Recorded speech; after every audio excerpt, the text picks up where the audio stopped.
안녕하세요. 반갑습니다. 특별한 가족 여러분들, 이렇게 우리 향기나무 사역에 함께 동력해 주셔서 감사합니다. 여러분들은 복음놀이 리부트의 아주 소중한 동력자이고 서포터즈 가정입니다.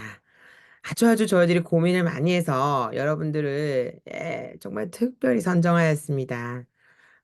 여러분들 통해서 저희들은 특별히 이 복음놀이 리부트 책을 통해서 여러분 가정의 그 가정 예배가 어떻게 리부트 되는지를 이 한국교회에 보여주고 싶습니다. 저희랑 같이 꼭 손잡고 멋지게 한 달 동안 동행해 주시면 감사하겠습니다. 일주일 동안 이제 두 번의 가정 예배를 이 책을 통해서 이제 여러분들이 가정 예배를 드리시고 총 5주 동안 10번의 가정 예배를 드려주실 겁니다. 그러기 위해서는 우리 부모님들 동력이 필요한데요. 그래서 제가 이제 월요일 오전마다 여러분들이 가정 예배 드릴 때 조금 더 뜨겁게 좀 달구어져서 할 수 있도록 이런 미니 특강을 공유 드리겠습니다. 창세기 1장 27절에 우리의 그 하나님이 설계해 주신 그 프로그램의 특징에 대해서 너무 잘 나와 있습니다. 부모님 여러분과 우리의 자녀들은요, 창세기 1장 27절에 보면 하나님의 형상자입니다. 이것을 좀 가장 쉽게 제가 표현해 보면 하나님이 나타나야 하는 프로그램으로 저희들이 하나님께서 만들어 주셨습니다. 우리의 목적은 하나님이 나타나야 하는 존재입니다. 하나님이 우리를 어떻게 하나님을 나타나는 방송국으로 우리를 만들어 주셨는데요. 하나님 어떻게 나타날까요? 여러 가지 간접적으로 우리를 이렇게 비추어서 또는 우리가 하나님을 흉내내어서 하나님을 비슷하게 하는 그런 모습을 통해서 하나님을 나타내 볼 수도 있겠죠. 그런데 특별히 하나님은 위드가시기 때문에 우리 속에 들어오셔서 그 하나님이 아주 가득 우리 안에 들어오셔서 이 컵처럼 여긴 지금 투명하지 않아서 이 안에 있는 것이 보이지 않지만 하나님은 우리의 이 투명한 그릇 안에 들어오셔서 그래서 하나님이 나타나도록 우리의 프로그램이 만들어져 있습니다. 그래서 우리는 무엇을 담아야 가장 건강하고 행복할까요? 여러분의 자녀와 우리는 어찌하든지 하나님을 담아야만 가장 건강하고 행복하고 완전한 부모, 완전한 자녀가 될 수 있습니다. 부모님 여러분, 하나님을 담아야 됩니다. 하나님을 담아야 되는 것은 하나님의 도를 통해서 명상을 통해서 담아지는 것이 아니라 우리는 잘 알고 있습니다. 하나님은 하나님의 말씀이죠. 하나님의 말씀을 우리는 담아야 됩니다. 그래서 하나님의 말씀, 이 말씀, 복음을 가득 담을 때 하나님이 나타나는 엄마, 하나님이 나타나는 아빠가 될 수 있습니다. 우리의 자녀들도 마찬가지로 복음, 하나님의 말씀을 담아줄 때 우리의 자녀들을 통해서 하나님이 나타납니다. 복음이 나타납니다. 그래서 가장 건강하고 완전한 하나님의 사람으로 살아갈 수 있습니다. 그런데요, 우리에게 죄가 들어왔습니다. 너무너무 안타깝게도 우리는 시편 51편 5절에 보면 우리가 죄 중에서 우리가 잉태되었습니다. 뱃속에서 태어날 때부터 이 죄로 인해서 망가진 채로 태어납니다. 우리의 프로그램은 하나님을 담아서 하나님이 나타나야 되는데 하나님을 죄 때문에 담지 못해서 하나님이 방송되지 않은 채로 우리가 부모님의 어머니의 뱃속에서 태어났습니다. 그래서 굉장히 지금 우리는 고장난 채로 태어난 것입니다. 여러분의 자녀가 어떻습니까? 너무너무 아름답고 사랑스럽습니까? 그런데 우리는 잊지 말아야 됩니다. 그리고 우리 자신도 마찬가지입니다. 우리는 완전하지 않습니다. 우리는 하나님을 나타내 보이지 못하는 채로 고장난 채로 예, 태어났습니다. 우리는 계속 우리 자신이 환자입니다. 우리는 죄를 가지고 하나님을 방송할 수 없는 환자인 채로 태어납니다. 계속해서 우리가 의식해야 되는 것은 우리 안에 죄가 있다는 것입니다. 우리의 자녀가 계속해서 하나님이 나타나지 못하도록, 하나님을 닮지 못하도록 하는 그 죄의 병을 가지고 태어났다는 것을 우리는 절대 잊지 말아야 됩니다. 만약 여러분의 자녀가 태어날 때부터 정말 고칠 수 없는 병을 가지고 태어났다고 합시다. 심장의 질병을 가지고 태어났다고 합시다. 그러면 부모는 평생 의식해야 됩니다. 이 자녀가 심장의 질병이 있음을 의식하고 끊임없이 평생 동안 이 자녀가 그 병을 잊지 않고 그 병을 의식하면서 살아야 됩니다. 그렇지 않으면 죽습니다. 마찬가지로 여러분의 자녀와 우리는 모두 죄의 병을 가지고 있다는 것을 잊지 말아야 됩니다. 그것에서부터 출발해야 됩니다. 그러나 하나님은 의득하시기 때문에 우리를 내버려 두지 않습니다. 그래서 이 죄의 병을 고칠 수 있도록 우리 안에 하나님을 담고 하나님이 다시 우리를 통해서 강력하게 나타나도록 하기 위해서 놀라운 우리에게 치료제, 놀라운 방편을 주셨는데 그것이 예수 그리스도, 독생자 예수 그리스도입니다. 예, 하나님과 동일한 본체이신 그 예수님이 원래는 죄와 함께 할 수 없는 그분이 위드가시기 때문에 그 예수 그리스도로 우리에게 오셨습니다. 그렇기 때문에 부모인 여러분과 우리 자녀들에게 간절히 필요한 것은 바로 예수 그리스도, 그분의 이름, 그리고 그분입니다. 우리가 예수님을 믿을 때에 놀라운 생명을 얻습니다. 부활의 생명. 우리 안에 하나님을 닮지 못하게 하는 그 죄를 적극적으로 싸워서 물리쳐 이길 수 있는 부활 생명이 우리 안에 역사가 일어나는 것입니다. 예, 그리고 그것으로 끝이 아니라 이렇게 우리가 그 예수님을 믿을 때 비로소 여러분의 자녀가요. 바로 부모님인 여러분이 죄의 종이 아니라 하나님의 자녀가 되는 것입니다. 예, 정말 그래서 이 지금 여러분 우리의 부모님과 우리의 자녀들이 누구인지를 알면요. 정말 이게 정체성이 되는 것입니다. 우리는 누구입니까? 우리는 하나님의 사람입니다. 그런데 또 우리는 잊지 말아야 합니다. 우리는 죄를 가지고 태어났습니다. 우리는 죄인입니다. 하지만 우리는 십자가의 사람, 예수 그리스도의 보혈이 필요한 사람입니다. 그리고 우리는 죄의 종이 아니라 하나님의 자녀입니다.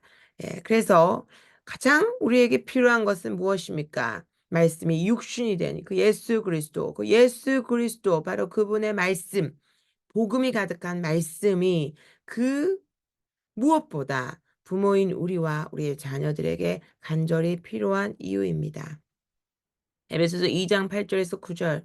제가 방금 우리가 누구인가를 하면서 복음이 전파되었습니다. 그 복음이 누구에게 필요합니까, 여러분? 예.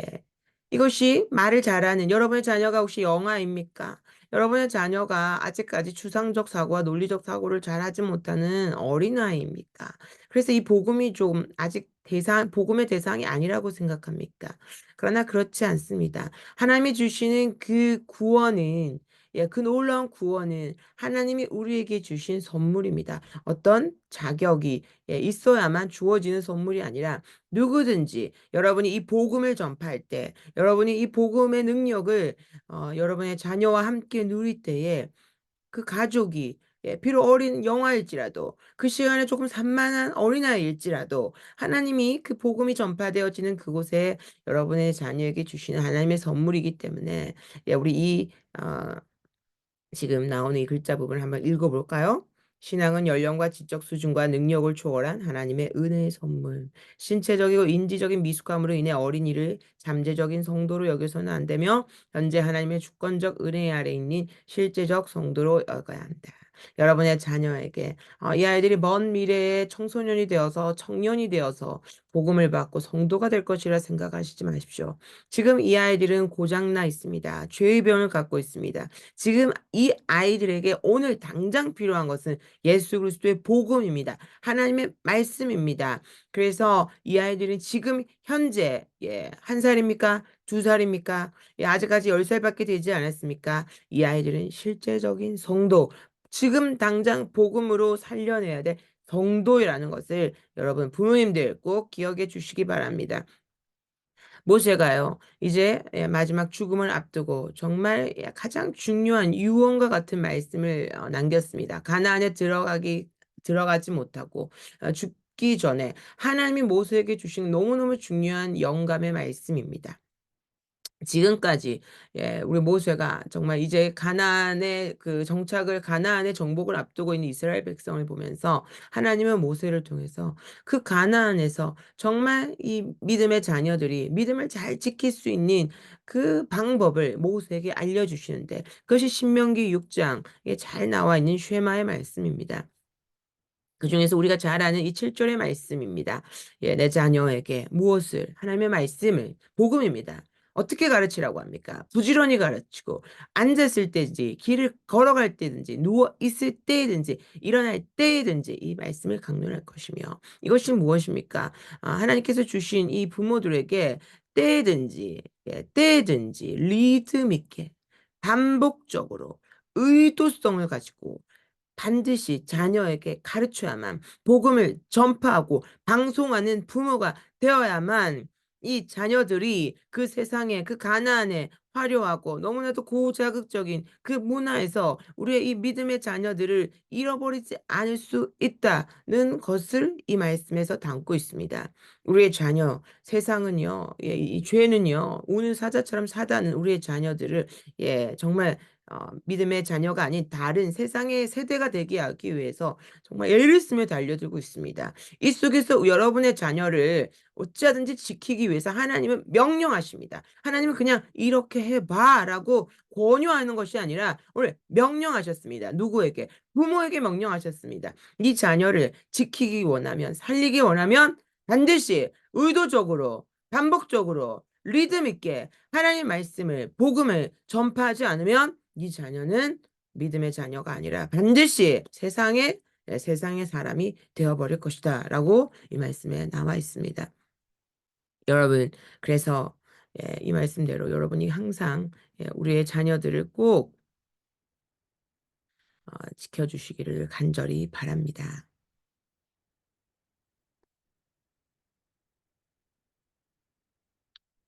그래서 우리는 가정예배, 가정에서 우리의 부모님들이 자녀들에게 의도적으로, 반복적으로, 리듬 있게 전할 수 있는 자리가 무엇입니까? 가정예배입니다. 자, 여러분이 이제 일주일에 2번 가정예배를 드릴 것입니다. 그렇다면 요일을 정하여서 오늘은 뭐 월요일 그냥 오전에 했다가 또 오늘은 시간이 이제 목요일 나니까 뭐 저녁에 했다가 이렇게 어떤 리듬이 없이 여러분이 이렇게 했다가 저렇게 했다가 가정예배를 드리지 마시고 반드시 리듬을 한번 만들어 주십시오. 하나님의 이 말씀의 원리대로 신명기 6장 쉐마에 있는 말씀의 원리대로 여러분들이 가정 예배에 우리는 월요일 그리고 우리는 뭐 토요일 이렇게 리듬을 그리고 저녁 9시 이렇게 시간을 정하여서 하나님의 말씀을 이 복음을 죄로 고장나 있는 하나님이 제대로 방송하지 못하는 우리의 온 가족에게 전하는 리듬을 만들어 주시기 바랍니다. 그렇게 가정 예배 드리실 때 아주 중요한 공식 3가지를 제가 말씀드리겠습니다. 첫 번째 가장 중요한 것이 먼저 신명기 쉐마에 나와 있는 이 말씀에 원리가 나와 있습니다, 여러분. 가장 먼저 여러분 가정 예배 드리실 때요. 첫 번째 리부트 공식 책에도 나와 있습니다. 따라해 보실까요? 순수하게 사랑하라. 사랑이 가장 중요합니다. 여러분 신명기 이 말씀에 너는 자녀에게 부지런히 가르치라고 이 율법을 주시기 전에 먼저 나와 있는 말씀이 이 말씀입니다. 마음을 다해서 하나님을 사랑하라. 율법을 잘 지키는 부모가 되라는 것이 아니라 하나님은 하나님과 뜨거운 관계로 사랑하는 부모가 되라. 마음을 다해서 하나님과 정말 뜨겁게 사랑하자 하는 하나님과 관계 맺는 부모가 되라. 그 사랑으로 채우는 부모가 되라라고 합니다. 이것이 왜 중요합니까, 여러분? 하나님을 순수하게 사랑하는 먼저 그 부모, 그 사랑을 채우는 부모가 되셔야 됩니다. 그 뜨거운 사랑을 담은 부모. 그 뜨거운 사랑을 이제 오늘 내가 명하는 이 말씀을 마음에 새기고 그 마음에 하나님의 사랑을 충전한 채로 여러분이 가정 예배에 임하셔야 돼요. 그 충전한 채로 온 가족이 함께 하는 거 정말 중요해요. 온 세대가 여러분의 가정이 온 세대죠. 그래서 함께 하는데 하나님의 그 사랑을 충전한 채로 그 사랑을 충전한 채로 함께 앉아야 됩니다. 왠지 아세요? 이 세상에서 가장 강력한 복음은 나를 사랑하지 않고 나와 별로 관계를 맺지 않는 그 사람이 전하는 복음이 아닙니다. 우리 여러분의 자녀에게 이 세상에서 평생 정말 잊지 못할 강력한 복음은 내가 가장 사랑하는 나와 가장 뜨거운 사랑의 관계를 맺고 있는 그 부모, 그 부모의 품에서 전달받는 복음이야말로 그 어떤 세상의 미디어보다 강력한 초고자극 복음이 되는 것입니다. 자녀를 사랑으로 부둥켜 안고 전하는 복음이야말로 내 자녀의 일상을 일으켜 세우는 복음이 될 수 있습니다. 그렇기 때문에 여러분이 가장 먼저 여러분의 가슴 속에 채워야 될 것은 하나님을 향한 사랑, 그리고 여러분의 자녀를 향한 순수한 사랑. 자녀를 향한 순수한 사랑은 여러분의 노력으로 되지 않습니다. 하나님을 사랑하고 뜨겁게 사랑하고 마음을 다해 사랑하면 자녀를 향한 순수한 사랑이 그 사랑에서 퐁퐁퐁 솟아져 나옵니다. 그 다음에 복음을 전해주시면 됩니다. 복음을 여러분의 자녀에게 특별히 예, 입술로도 전하고 이 책에서 제시되어 있는 놀이로 전합니다. 예, 놀이. 왜 놀이로 전해야 할까요? 여러분의 자녀 알파 세대들에게 언어는 놀이는 바로 언어와 같습니다. 이 부분은 제가 다음 주 강의에서 좀 더 자세히 아이들에게 놀이는 언어이기 때문에 복음을 놀이할 때 아이들은 복음을 강력하게 전수받을 수 있습니다. 여러분, 책 중에요. 도널드 휘트니 목사님이 쓴 오늘부터 가정예배. 여러분, 오늘부터 가정예배 드리실 거잖아요. 그 가정예배에서 아주 주옥 같은 신앙의 위인들이 적어 놓은 그분들의 그 아버지가, 가족이 어린 시절 어떻게 가정예배를 드렸는지가 너무 잘 기록되어 있습니다. 몇 가지를 발췌해서 나누고자 합니다. 우리 마틴 루터 선생님이 이렇게 말씀하셨습니다. 주의 교훈과 훈계로 양육하는 일은 어쩌다 우연히 되는 것이 아니라 의도를 갖고 해야 된다는 것을 강조했습니다. 존 낙스가 이렇게 말합니다. 말씀을 따라 가정을 다스려야 합니다. 읽고 건면하고 함께 기도하는 일에 가족을 참여해야 됩니다. 하루에 한 번씩은 온 가족이 모여서 무엇 해야 된다고 나옵니까?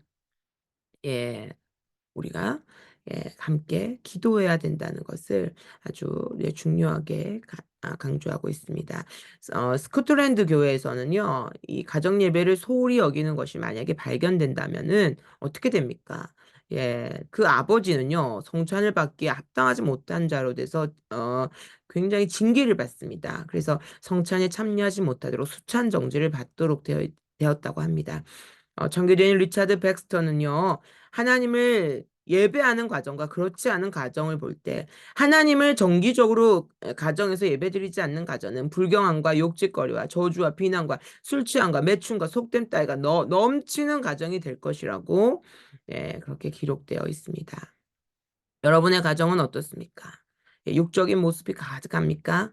그 이유는 여러분의 일상에서 정기적으로 가정 예배, 말씀이 선포되지 않기 때문입니다. 매튜엘리, 그 유명한 주석가 매튜엘리는요, 가정에서 아침, 저녁으로 늘 하나님을 예배 드렸습니다. 그 매튜엘리는 결코 예배를요, 지루하게 이끌지 않았습니다. 늘 예배가 풍성하게 되도록 준비했고요. 알차고 풍성하게 준비했습니다. 이 복음놀이 리부트야말로 우리가 자녀들에게 복음을 풍성하게 전할 수 있는 너무너무 좋은 자료입니다. 그래서 마지막에는 축복했고요. 그래서 그 매튜엘리가 남긴 주옥 같은 명언이 있는데요. 가정 속의 교회 말로 당신이 자녀에게 물려줄 수 있는 가장 좋은 유산이다. 가정을 작은 교회로 만들어라. 조나단 에드워즈는 12명의 자녀가 있습니다. 근데 늘 예배 드렸습니다. 그 예배를 또 늘 풍성하게 기획했습니다. 그래서 자녀들에게 늘 성경 퀴즈를 냈습니다. 식사 때마다 이어서 가정 예배를 늘 병행했습니다. 우리가 너무 바빠서요. 하지만 식사는 루틴이 있잖아요. 그래서 식사를 마치면 특별히 정교도인들은 그 식탁이 가정 예배 드리는 처소가 되는 것입니다. 여러분, 이번 가정 예배를 이제 드리기로 결단하시면서요. 이 가정 예배를 드리는 장소, 정말 멋지게 한번 좀 디자인해 보시고, 만약에 식탁이라면 식탁보를 예쁘게 꾸며 보시고, 꽃도 좀 놓아 보시고, 그렇게 한번 멋지게 가정 예배 리부트를 시작하시면 좋겠습니다. 찰스 스펄전은 말했습니다. 경건한 자녀를 기르고 싶습니까? 그러면 가정 예배로 함께 모여 힘써 훈련시키십시오. 남태평양 식인중 선교사인 존 패트는요, 그 아버지가 17살 때부터 가정 예배를요, 이 존 패튼의 그 놀라운 믿음이 어디에서 나왔냐면, 가정 예배, 아침, 저녁으로 가정 예배를 늘 이 아버지가 77세로 눈을 감을 때까지 하루도 빠지지 않고 가정 예배를 실천했다고 합니다. 그래서 여러분, 우리의 이 복음놀이 리부트에는 복음이 들어가 있습니다.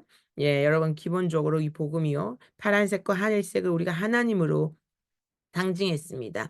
예, 우리 하나님이 주신 이 색깔에 복음을 연결했을 때 우리 신앙의 많은 위인들도요. 이게 파란색, 빨간색, 검은색, 노란색 이런 깃발들을 가지고 이 많은 세대들에게 복음을 전하고 다녔거든요.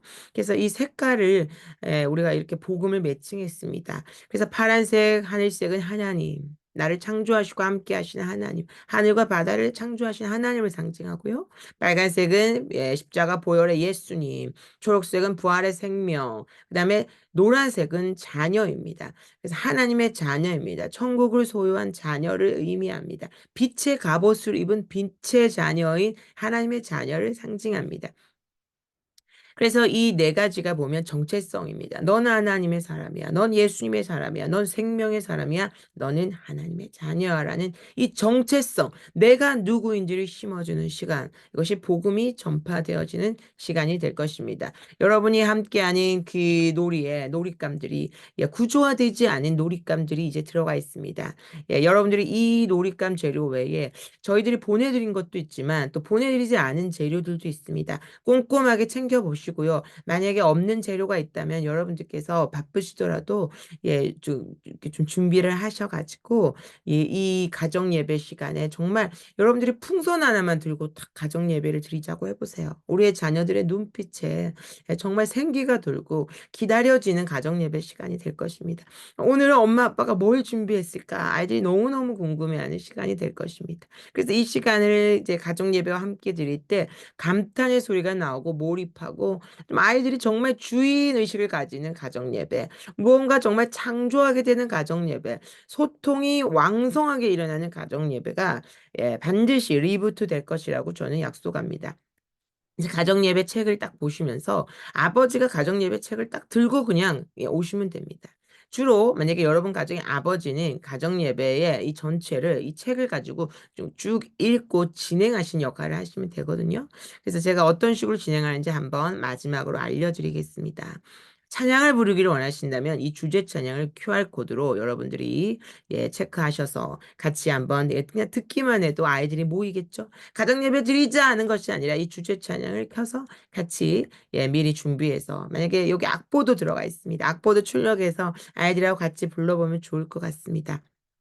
말씀터의 말씀을 글자가 읽을 수 있는 자녀가 있다면 같이 돌아가면서 또는 다 같이 한번 이 말씀터의 부분을 읽어보는 것입니다. 자녀가 글자를 읽을 수 없다면 부모님의 그 아름다운 목소리로 이 말씀을 자녀의 귀에 들려주십시오.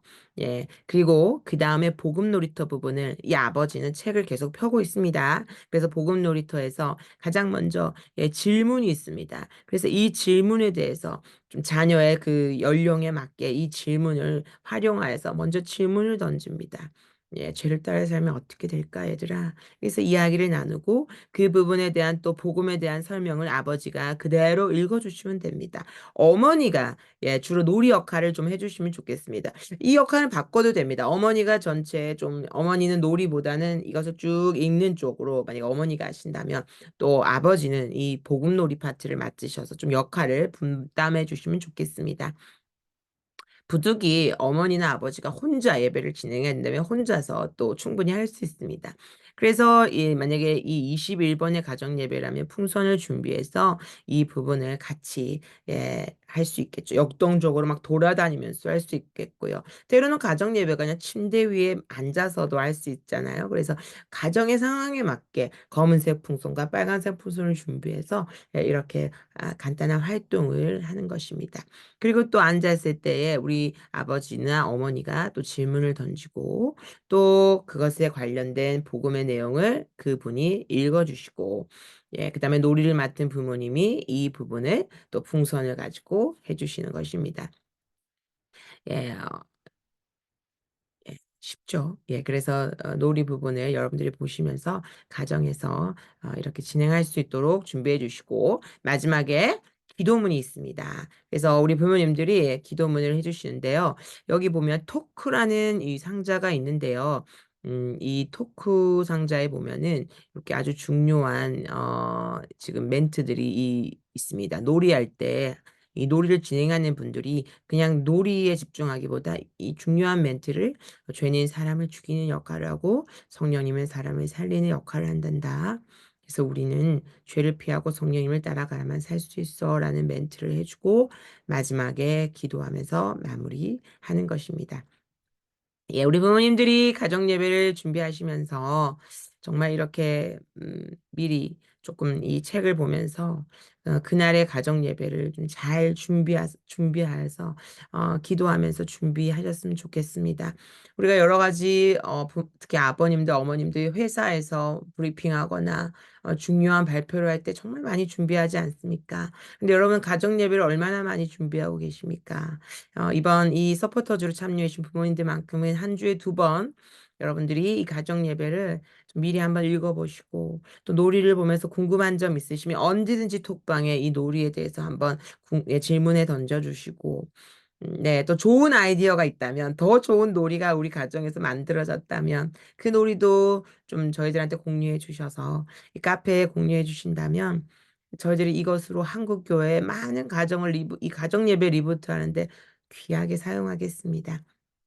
여러분, 요한 크리소스톰이 이런 말을 남겼더라고요. 이 책에서 이 오늘부터 가정 예배란 책에 나와 있는 말인데요. 같이 한번 읽어보겠습니다.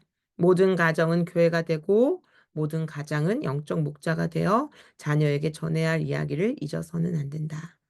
자녀에게 우리가 꼭 잊지 말고 전해야 될 그 이야기는요, 무엇일까요? 양말 벗어라, 이 닦아라, 밥 먹어라. 우리가 왜 이런 말을 하죠? 자녀의 건강을 위해서, 자녀의 여러 가지 모든 정상적인 신체 발달에 서 필요하기 때문에 하잖아요.